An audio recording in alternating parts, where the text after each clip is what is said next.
Back here live at the Maricopa County Courthouse, the jury deadlocked in the Jody Arias sentencing retrial. Arias now facing life in prison, a sentencing that will take place on April 13th. And joining us is Hector Diaz, our legal expert. You listen to talk radio, you Right. Look at social media, a lot of people talking about this one lone holdout juror who could not vote for the death penalty. Right.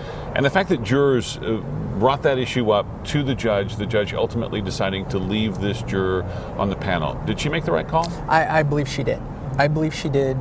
There's no question that it was a difficult decision, hearing that they were not getting along. Early in this case, we had talked about, or during the deliberations, we talked that maybe they were fractured. They were. So you had 11-1. It's easy to say, well, why not take that one juror, take her off, put somebody else on? You're that close. That's just not the way our system works.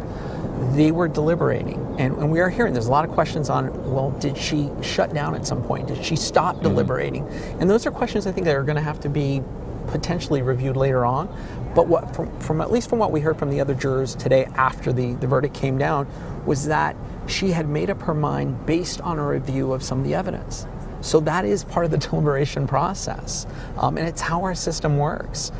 We are the defendants judged by a jury of their peers, and in a case like this, with the evidence being what it is, it was going to be difficult to get all 12 to agree, and that's what we found here. Yeah, certainly interesting, and we'll see if there are issues that crop up ultimately on appeal. Hector Diaz, thanks so much for being with us here. We're going to have much more on the coverage of this jury deadlock coming up just a little bit later in our 6 o'clock news.